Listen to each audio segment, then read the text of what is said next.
Okay, in this example we're asked to evaluate the indefinite integral. Notice it's an indefinite integral. Alright, there are no limits of integration. Right, of the function 1 minus cos t over 2, so this is our angle, all of that squared times sine t over 2 dt. Right, now the first thing to notice about this integral, alright, is that we've got to look for what kind of functions are involved here. Notice we've got the product of a squared function with this sine function, and so consequently we don't have any rules. We can't apply the power rule for integration because we've got the product of two functions. There is no rule for doing the integral of a product of two functions. So what we have to do is look for a way to use a substitution. In other words, a substitution to give it a form of an integral that we can evaluate.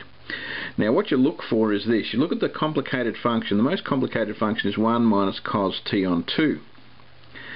You'll notice that if I was to find the derivative of cos t on 2, I would get a sine t on 2. Alright? So that leads me to the idea of what to use for a substitution. And rule of thumb is look at the most complicated part and we'll say let our dummy variable u be 1 minus the cos of t over 2. Okay. Alright, so that's our substitution that we're suggesting.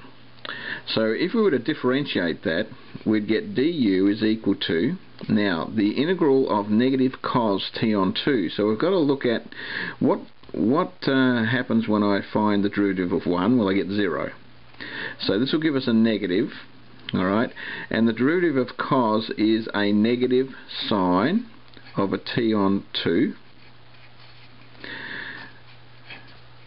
Alright, but of course this is going to require the chain rule when I find the derivative of this, and we're doing this in differential form, and so the chain rule would say, okay, I found the derivative of the outside function, which in this case is a cos function. Now we have to find the derivative of the inside function, which is really a half times t, so it'll be a half. And then of course in differential form means that we're going to need a dt. Okay? Right, so that's the derivative. Now notice that if I simplify this, I end up with 1/2 sine of t on 2 dt. And what we're looking to see is how we can match that up with this term here. Notice that I do have a very similar term, so all I would need to do is multiply both sides by 2, and so I'd have 2 du would be equal to sine t over 2 dt. Right, so notice I've got sine t over 2 dt, so I can take that one's place with 2 du. Right, so this is what my integral becomes. Alright, watch it carefully.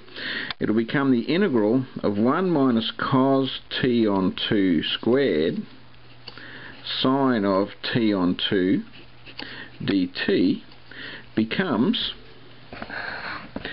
alright, the integral. Notice that 1 minus cos t dt, we called this one u. So we'll put in here u, and of course it's squared. And then we have this sine t on 2 dt, which we found was 2 du. And so now we have an integral in which we can find fairly easily using the inverse power rule for differentiation, which is of course the power rule for integration. So this will become the integral of u squared du, and of course the integral of u squared will be u cubed on 3 plus a constant. Don't forget your constant. And now we can resubstitute, so I get 2/3 u cubed. Now what was u? Well, remember u, alright, was this term here. U is equal to 1 minus cos t on 2. So we do that. So we'll put in 1 minus cos t on 2 cubed plus c, and that's the value of our integral.